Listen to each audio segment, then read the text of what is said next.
যুদ্ধনীতিতে বিশ্বাসী না হলেও নিজেদের সমরাস্ত্রের ভাণ্ডার সবসময় সমৃদ্ধ রাখতেই স্বাচ্ছন্দ্য বোধ করে মুসলিম বিশ্বের সৌদি আরব।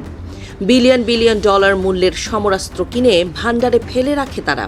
বিশ্বের অত্যাধুনিক সব যুদ্ধ বিমান এবং ট্যাঙ্ক ভাণ্ডারে রেখে মধ্যপ্রাচ্যের নিজেদের প্রভাব ধরে রাখে তারা। অনেকের মতে আঞ্চলিক নিরাপত্তা ও কৌশলগত ভারসাম্য রক্ষায় শক্তি প্রদর্শনের জন্য এই ধরনের প্রস্তুতি নেয় রিয়াদ। শুধু অস্ত্রাগার সমৃদ্ধ করাই নয়, আমেরিকা, যুক্তরাজ্য ও ফ্রান্সের মতো পরমাণু শক্তিধর হেভি ওয়েট পরাশক্তিদের সঙ্গেও সুসম্পর্ক বজায় রাখে তারা। গত সেপ্টেম্বরে পাকিস্তানের সঙ্গে কৌশলগত পারস্পরিক প্রতিরক্ষা চুক্তি সই করে সৌদি। উদ্দেশ্য হল পাকিস্তানের পরমাণু শক্তির ছায়ার নিচে যাওয়া।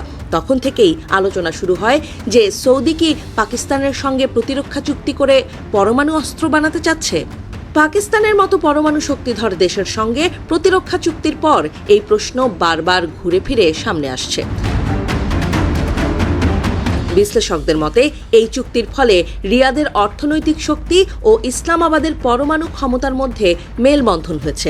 এর অর্থ হল চুক্তির ফলে ইসলামাবাদকে বিভিন্নভাবে অর্থ সহায়তা দেবে রিয়াদ।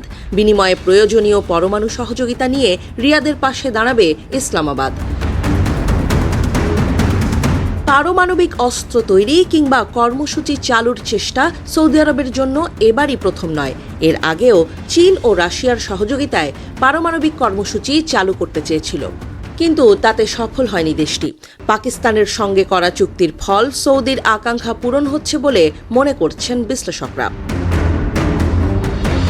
কিন্তু সৌদি কেন হঠাৎ পরমাণু অস্ত্র বানাতে এত মরিয়া হয়ে উঠছে, সেই প্রশ্ন ঘুরে ফিরে সামনে আসছে। এর পেছনে বেশ কিছু কারণ আছে বলে মনে করা হচ্ছে। বিশেষজ্ঞদের মতে সৌদি আরব বিশ্বের বৃহত্তম জ্বালানি তেল রপ্তানিকারক দেশ। দেশটির যুবরাজ মোহাম্মদ বিন সালমান কার্বন নিঃসরণ কমাতে চান। একই সঙ্গে রপ্তানির জন্য অপরিশোধিত তেল ভবিষ্যতের জন্য মজুত করতে চান তিনি। এই জন্য দেশটি পরমাণু বিদ্যুৎ কেন্দ্রের দিকে নজর দিচ্ছেন সৌদি যুবরাজ। যুক্তরাষ্ট্রের এনার্জি ইনফরমেশন অ্যাডমিনিস্ট্রেশনের গত বছরের তথ্য অনুযায়ী সৌদি আরবের 68% বিদ্যুৎ গ্যাস ভিত্তিক বিদ্যুৎ কেন্দ্র থেকে আসে। অবশিষ্ট 32% বিদ্যুৎ আসে তেল ভিত্তিক বিদ্যুৎ কেন্দ্র থেকে। প্রতি বছরের জুনে দেশটিতে বিদ্যুতের সর্বোচ্চ চাহিদা থাকে। এ সময় বিদ্যুৎ উৎপাদনে দৈনিক 14 লাখ ব্যারেল অপরিশোধিত তেল ব্যবহৃত হয়। বিদ্যুৎ উৎপাদনে এত পরিমাণে অপরিশোধিত তেল খরচ হতে থাকা জীবাশ্ম জ্বালানির ওপর নির্ভরতা কমাতে দীর্ঘদিন ধরে পরমাণু প্রযুক্তি অর্জনে আগ্রহ প্রকাশ করেছে সৌদি।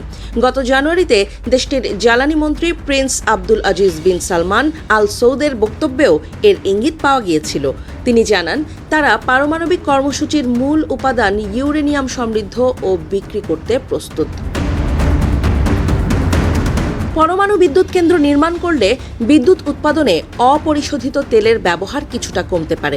এছাড়া দেশটির নোনা পানি বিশুদ্ধ করতে ও শীতাতপ নিয়ন্ত্রণের পেছনেও প্রচুর বিদ্যুৎ খরচ হয়। ফলে পরমাণু বিদ্যুৎ কেন্দ্র থেকে বিকল্প জ্বালানি পাওয়া যাবে।